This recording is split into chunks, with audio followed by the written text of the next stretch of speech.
Hey guys, I know I haven't done a video in a bit.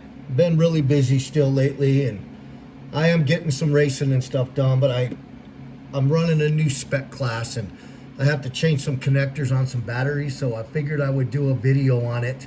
I know Mike over at RCRX just did a video on soldering and stuff, and I figured, well, maybe I can help out a little bit too with some other tips, and you guys can combine them and put them together or whatever to do what's best for you guys. There are a couple of things that I do just a little bit different than Mike, and one of them is that I use this is just solder flux that I put on the wires before I start soldering to tin them up. So I kind of have everything all set up. I got to change the connectors on 2 batteries. So I will, I'll just kind of record me doing it, and then if you guys have any questions, just let me know. Now, one of the things that I've done is I used to use a soldering station like Mike, and it finally wore out. So I went to a Sequire soldering iron, and it's been really, really good. I run it with a computer power supply when I'm at home. But the one thing that's nice about this one is if you're out in the field, you can plug up to, I think, a 4S battery, or either 4S or 6S battery into it and use it out in the field. So anyway, what I do is I put, you can probably see here, I've got just a little bit of flux on the wires. So then you got to make sure you got a hot iron, and then it's just real quick to tin the ends of the wires.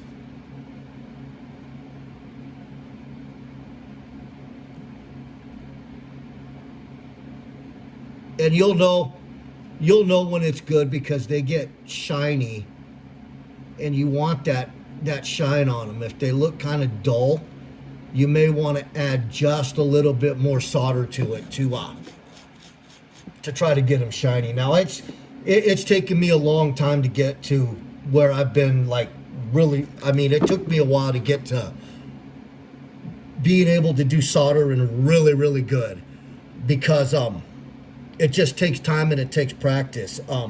What got me there was doing drones. So now what I do is on the battery, you can see that this has a pH2 on it. So I'm gonna cut this flush up here, but I'm not gonna cut both wires at the same time. For safety wise, so you don't short anything or anything like that, I cut one wire at a time, solder it, and then cut the other one.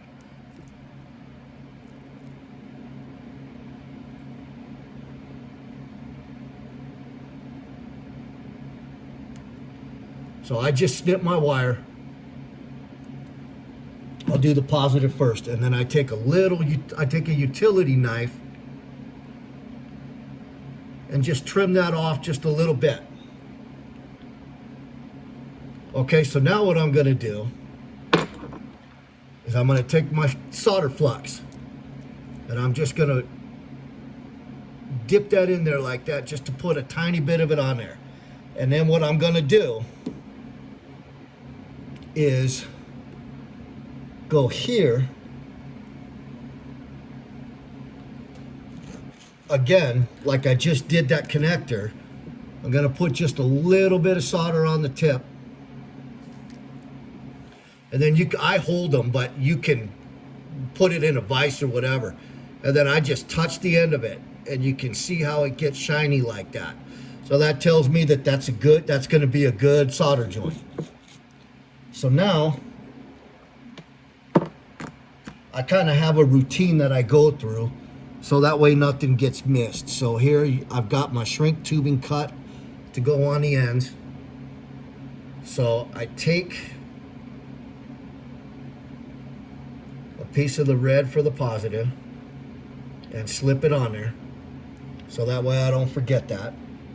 And then on here, I'll try to turn this way so you guys can see what I'm doing here. Okay, as long I 3D print these little vices, and they're awesome for doing this stuff. So with that wire there like that, really it just takes a little bit to do what I'm doing here. So all you do is, I'm hoping you guys can see this okay. All I do is hold them together like that, Again, put just a dab of solder on the tip so it's clean.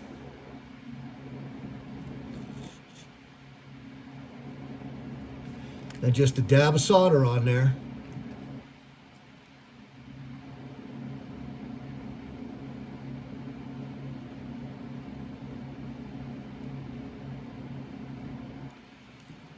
And that's it. You do want to look at this, like here I can tell that's not a good joint right there, so I need to take this back apart. Actually, I don't. I could probably just hold it and do it.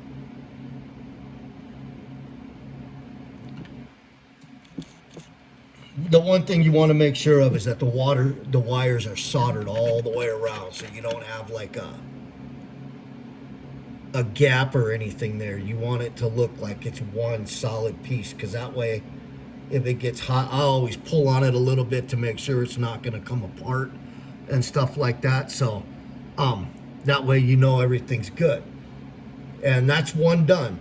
So then what I do is I put the heat shrink up there, because my biggest thing is being careful with these lipos, because if you short those two wires together, it can be bad news. And then I just use a barbecue lighter and shrink down my heat shrink tubing.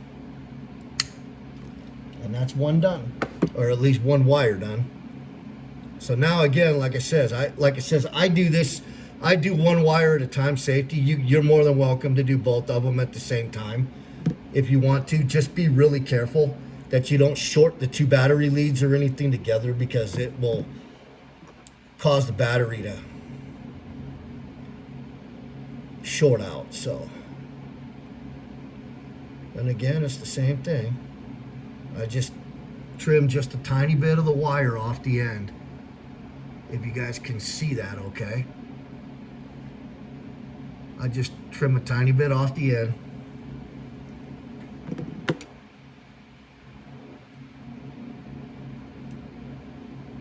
Put a little bit of flux on it.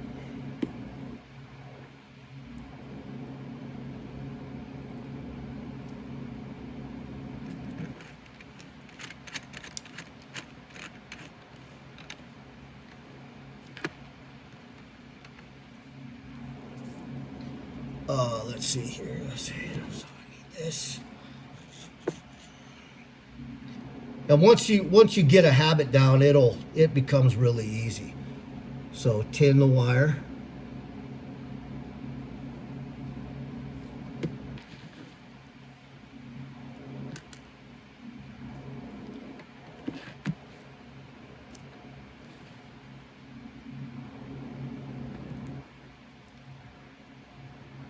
Put my heat shrink over it.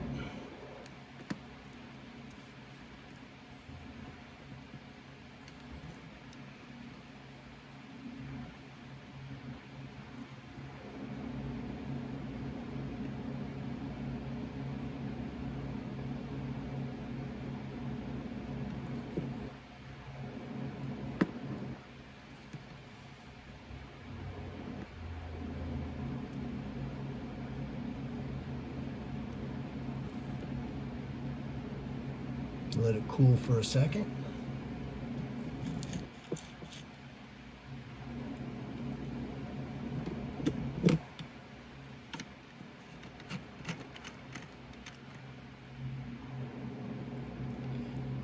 And then you guys can see it's another good solder joint. So cover it with the heat shrink.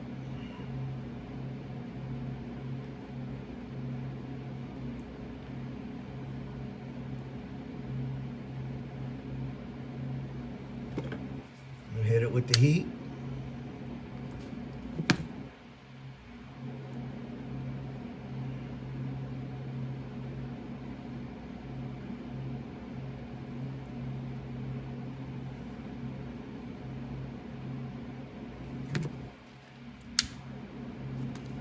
And shrink it down.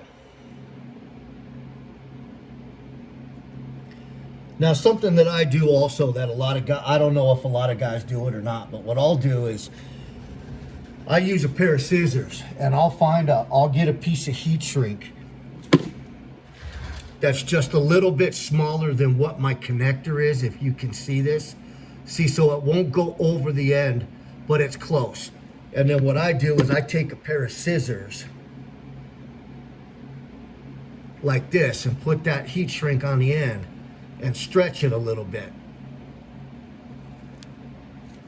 Okay. And then you stretch it only until you can get it to slip over the end of the connector like this. See, so once you can slip it over the connector like that,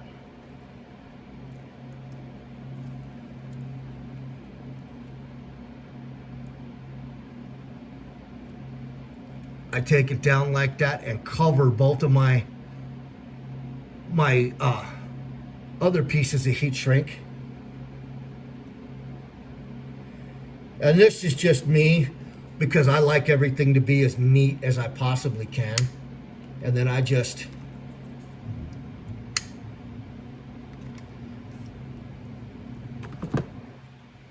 shrink it down like that. And everything's good. Everything's nice and isolated and secure, and it's good to go. So I got one more battery to do.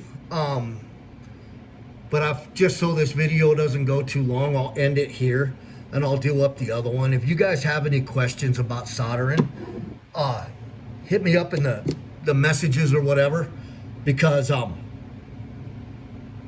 actually really good at it now from doing all the drones and stuff that I've done in the past. And the car stuff is pretty easy for me. So if you guys have any questions about soldering irons or anything like that, just let me know.